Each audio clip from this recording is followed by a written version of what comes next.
Tetherhood.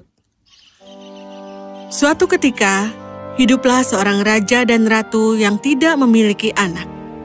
Itu membuat sang ratu benar-benar sedih, dan dia ingin punya bayi sendiri.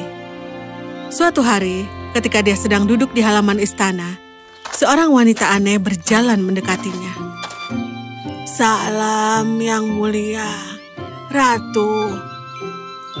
"Siapa kau, Nyonya?" "Aku tahu apa yang melukai hatimu, dan aku rasa aku bisa membantu." "Kau bisa? Benarkah?" "Ambil ini. Ambil 2 ember air dan campurkan ke dalamnya. Cuci dirimu di dalam air, dan kemudian buang airnya ke bawah tempat tidurmu. Pagi berikutnya, kau akan menemukan 2 bunga di bawah tempat tidurmu.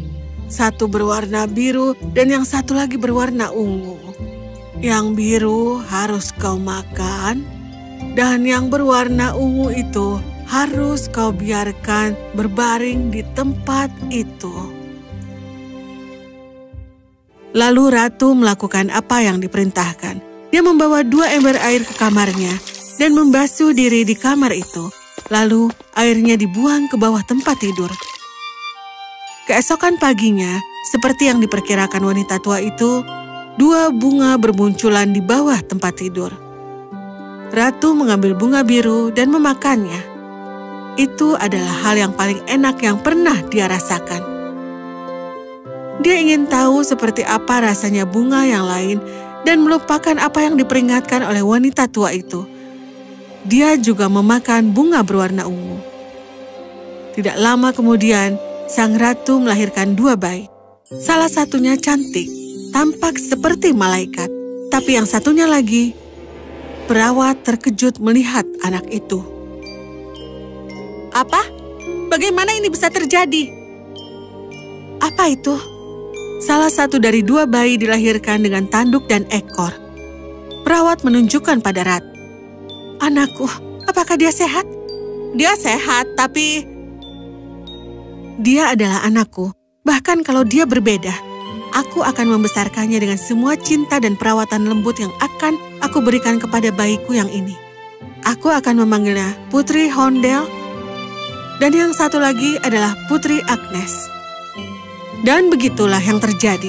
Ratu dan raja membesarkan kedua putri mereka dengan cinta dan perhatian. Kedua saudara perempuan itu begitu dekat, sehingga mereka hampir tidak dapat dipisahkan, bahkan ketika mereka telah menjadi remaja.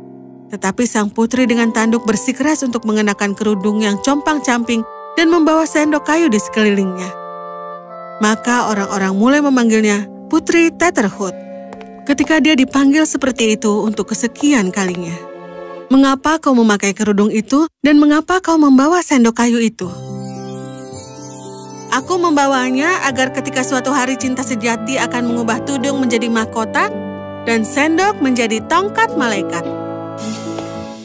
Suatu hari, istana menerima pesan. "Oh, tidak. Apa itu, Ayah?" Suku troll telah pindah ke kerajaan kita. Dan seperti yang selalu dilakukan troll di kerajaan manapun, mereka akan mendatangkan malapetaka di istana pada malam Natal." "Tapi itu hanya untuk malam itu saja. Mari kita bicarakan sambil mengambil jalan untuk mereka agar mereka bisa melanjutkannya." "Tentu saja, sayangku. Tetapi mereka biasanya mengambil hal-hal yang paling ajaib di istana dan di milik kita. Yang paling ajaib adalah putri kita. Mereka dapat menggali di mana saja. Benar-benar tidak ada tempat yang cukup aman." "Oh, jangan khawatir, Ayah. Aku memiliki lebih banyak keajaiban daripada yang bisa dilihat roh sebelumnya. Biarkan saja mereka datang. Aku akan memastikan tidak ada yang terjadi padaku atau saudara perempuanku." Jadi, malam Natal tiba. Istana sedang waspada.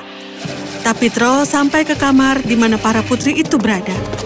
Keduanya bertarung dan mengalahkan troll. Putri Tetherhood melakukan itu dengan sendok kayunya.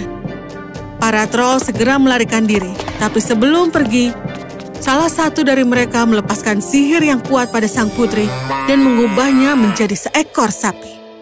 "Agnes, Semua orang di istana sangat sedih melihat apa yang telah dilakukan para troll. Tapi Putri Tetherhood tidak akan tinggal diam. Oh, putriku yang malang, apa yang harus kita lakukan? Aku tahu di mana para troll itu hidup. Mereka tinggal di kastil di luar 3 lautan. Dan di tengah-tengah 3 lautan itu, airnya sangat ajaib. Dengan itu, aku bisa mengalahkan troll dan menjadikan Agnes dirinya yang seperti semula. Air ajaib di tengah 3 lautan? Aku tidak pernah mendengar hal seperti itu. Untuk itulah, kau harus menjadi orang dengan tanduk dan juga ekor. Ayah, tolong buatkan aku perahu yang sangat kuat, dan hanya Agnes dan aku yang akan berlayar di dalamnya. Aku akan segera memperbaiki segalanya. Maka, kedua putri berlayar melintasi 3 lautan. Di tengah-tengah setiap laut, Tetherhood mengumpulkan air, menaruhnya di dalam kuali, dan mengaduknya dengan sendok kayu ketika Agnes menyaksikannya. Pada saat air dari laut ketiga dimasukkan, air berubah warna menjadi ungu tua. Tetherhood memasukkannya ke dalam pot dan membawanya ke dasar kastil troll. Para troll melihatnya dan menyerang. Tetherhood mencelupkan sendoknya ke dalam pot dan menyiramkan air ungu itu ke atasnya. Mereka mulai berlari pontang-panting. Sampai dia datang ke troll yang telah memakai mantra sihir pada Putri Agnes. Tolong, jangan serang aku dengan itu, tolong. Kalau begitu, kembalikan kakakku ke bentuk semula. Hapus mantra yang kau berikan padanya. Sekarang. Putri Tetherhood mengambil troll ke kapal dan menyuruhnya melepas mantra. Putri Agnes menjadi dirinya yang sebenarnya lagi. Tetapi sebelum mereka pergi dengan kapal mereka, troll memperingatkan. Jika kau ingin tetap menjadi dirimu selamanya, kalian berdua harus menemukan cinta sejati sebelum kalian berdua kembali ke orang tua kalian. Jika kalian memasuki gerbang istana kalian tanpa menemukan cinta sejati, kalian akan siap menjadi sapi. Aku minta maaf, tapi begitulah mantra ini bekerja. Sekarang apa yang akan kita lakukan? Di mana kita akan menemukan cinta sejati dan bagaimana kita akan tahu jika itu benar? Jangan khawatir, saudariku. Aku tahu persis apa yang perlu kita berdua lakukan. Tes yang sebenarnya dari cinta sejati itu adalah pengorbanan. Putri Tetherhood tentu tahu apa yang akan dia lakukan. Kita tidak tahu bagaimana, tapi mungkin karena tanduknya, ia berlayar ke negara yang jauh di mana tinggal seorang raja dengan kedua putranya. Ketika pasukan raja melihat kapal yang indah sekuat yang bisa berlayar di pelabuhan mereka, mereka pergi dan memberitahu sang raja. Yang mulia, kapal itu sangat besar, tetapi tidak ada pasukan di atasnya. Yang bisa kita lihat hanyalah seorang wanita dengan tanduk dan ekor. Apa? Bagaimana mungkin? Ayah, izinkan aku untuk pergi dan memeriksa. Tidak, saudaraku. Wanita seperti itu mungkin telah disihir, atau mereka mungkin penyihir. Aku tidak akan membiarkan adikku mengambil resiko. Ayah, aku akan pergi. Dan aku tidak akan membiarkanmu pergi sendiri. Kita berdua akan pergi dan lihat apa yang terjadi. Lalu, kedua pangeran menuju ke kapal. Ketika mereka sampai di geladak dan bertanya, kedua putri memberitahu tentang troll dan bahwa mereka harus berkeliaran sedikit sebelum kembali ke rumah. Namun mereka tidak menyebutkan tentang menemukan cinta sejati, karena itu bukan cara cinta sejati ditemukan. Karena mereka adalah putri, dan dengan demikian tamu kerajaan selama 3 bulan berikutnya. Para pangeran membawa mereka ke seluruh negeri. Mereka berbicara dan berpiknik bersama, dan tidak lama kemudian Agnes dan pangeran yang lebih tua telah jatuh cinta satu sama lain. Pada hari itu, kedua putri meninggalkan kerajaan itu. Pangeran yang lebih tua tidak tahan lagi, dan dia memberitahu Agnes, "Selamat tinggal." Jangan pergi. Kumohon, jangan pergi. Kami tidak bisa tinggal di sini selamanya. Kerajaan ini bukanlah kerajaan kami. Dan aku tidak bisa membiarkanmu pergi sampai aku melepaskan hatiku. Kau bisa menghukumku semaumu. Dan jika kau tidak suka yang aku katakan, tapi aku harus jujur dan kukatakan ini padamu dengan penuh hormat.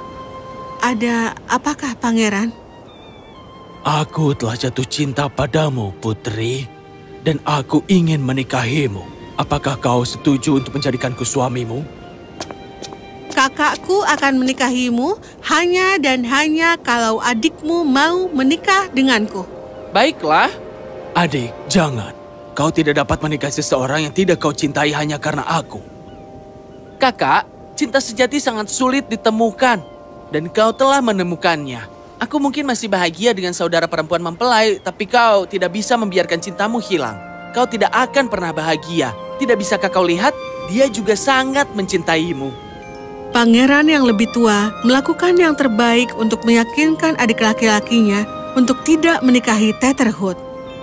Tetapi pangeran yang lebih muda tidak mau mendengarkan. Putri Agnes juga tidak akan menentang kata-kata saudara perempuannya yang tersayang.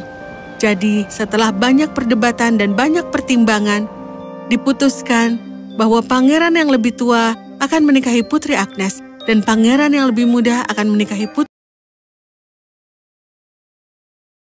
Tetherhood memanggil pangeran yang lebih muda ke kamarnya. Kau ingin menemuiku, Nona? Ya, aku ingin mencari tahu apakah tidak ada yang ingin kau katakan kepadaku atau bertanya kepadaku sebelum kita menikah. Kakakku menikahi cinta sejatinya, dan aku sangat senang tentang itu. Apakah kau tidak ingin mendengar cerita tentang tanduk dan ekorku, dan juga tentang sendok kayuku?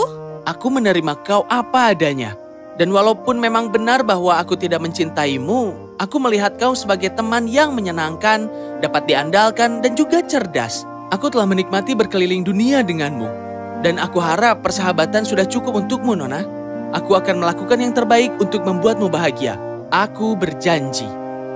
Jadi aku benar-benar percaya pada seorang pria yang membuat pengorbanan yang begitu besar untuk saudaranya. Tapi sebagai calon suamiku, kau juga berhak mengetahuinya. Jadi jangan khawatir untuk terdengar kasar. Terus terang saja padaku, karena itu akan membuatku bahagia. Mengapa kau memakai tudung compang-camping itu? Di mana? Kerudung compang-camping apa? Bagaimana kau bisa mengira kalau mahkota yang terbaik di dunia sebagai tudung compang-camping? Hah? Dan mengapa kau membawa sendok kayu itu? Sendok kayu apa?